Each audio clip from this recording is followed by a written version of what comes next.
हमारा टॉपिक है Dalton's law of partial pressure.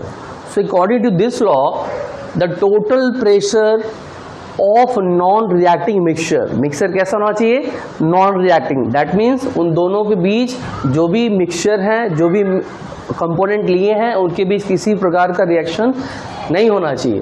So non reactive mixture in a container of volume V and temperature T is equal to summation of partial pressure of individual component in the mixture. ठीक है, तो suppose कि दो component है हमारे पास और दोनों component का जो इंडिविजुअल पार्शियल प्रेशर है P1 एंड P2 है। सो टोटल प्रेशर क्या हो जाएगा?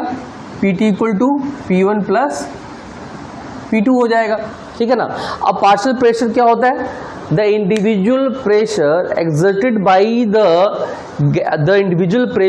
exerted by the component and the same container at temperature T is equal to the pressure of the gas या pressure of the individual gas. So partial pressure क्या होता है? Partial pressure, this is the pressure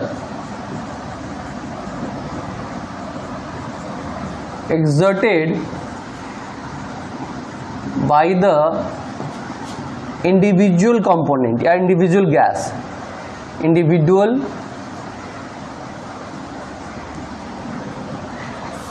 in the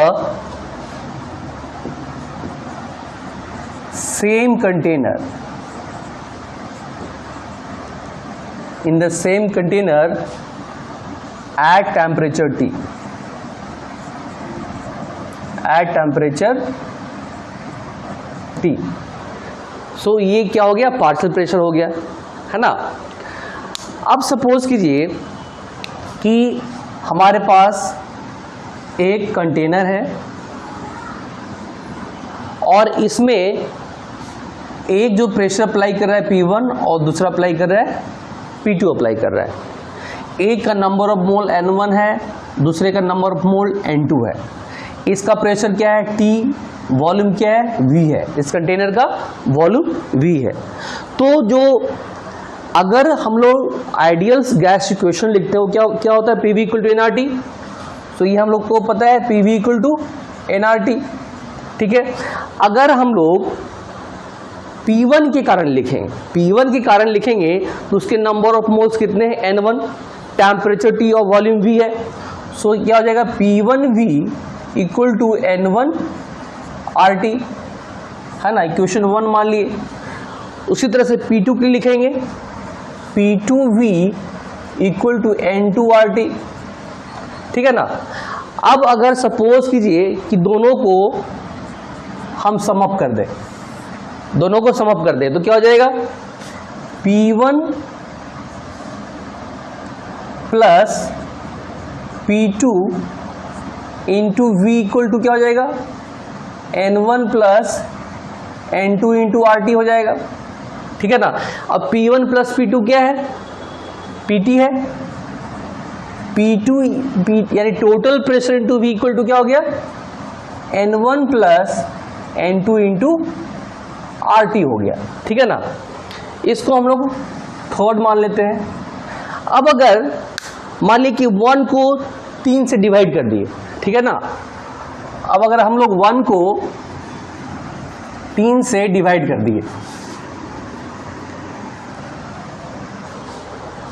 so divide of 1 by 3।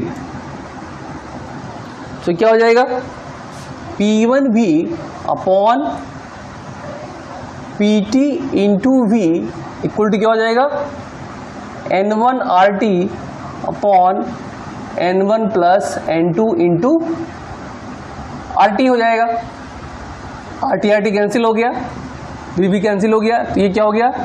P1 by PT equal to हो गया N1 by N1 plus N2। ठीक है ना।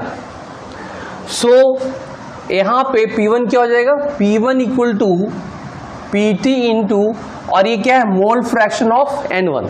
So this is mole fraction of N1, सो यहाँ पे मोल फ्रैक्शन का notation हमने x1 लिख दिया है। सो पार्शियल प्रेशर क्या होगा? Total pressure into mole fraction of that component. So partial pressure is equal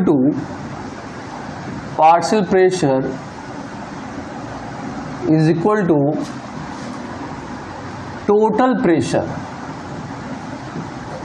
total pressure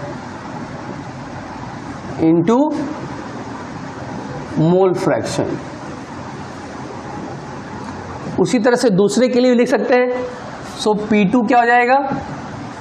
PT into X2, PT into X2, ठीक है ना। अगर मान लिया कि कोई भी कंटेनर है, उसमें दो कंपोनेंट सपोज लिया हुआ है ना, तो इसका कितना परसेंटेज मौजूद है, तो हम लोग कैसे फाइंड आउट कर सकते हैं? So percentage of individual component क्या होगा? सिंपली हम लोग क्या लिख सकते हैं? Mole fraction into 100। हम लोग परसेंटेज कैसे निकालते हैं? Individual upon total into 100। So individual upon total क्या होता है? मोल फ्रैक्शन होता है। So percentage of individual component क्या हो गया? मोल फ्रैक्शन इंटू 100, ठीक है। अब देखिए, अब इसको एक क्वेश्चन से हम लोग देख लेते हैं।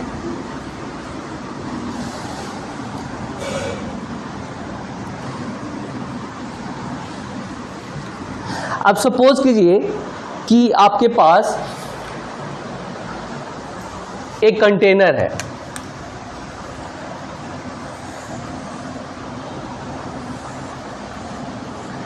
इसमें 16 ग्राम O2 है और 24 ग्राम CH4 है और 96 ग्राम O3 है।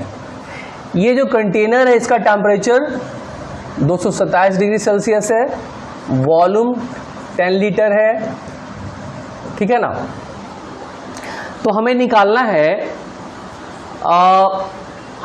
है मोल फ्रैक्शन निकालना है, और दूसरा निकालना है टोटल प्रेशर, ठीक है ना। तो टोटल प्रेशर कैसे निकालेंगे हम लोग?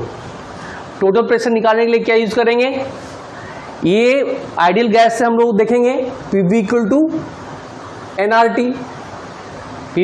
NRT, और टोटल नंबर ऑफ मोल्स किसका होगा? इन तीनों का होगा टोटल नंबर ऑफ मोल्स, है ना। यहाँ पे PT लिख देते हैं इसको। सो मोल ऑफ O2 क्या हो जाएगा?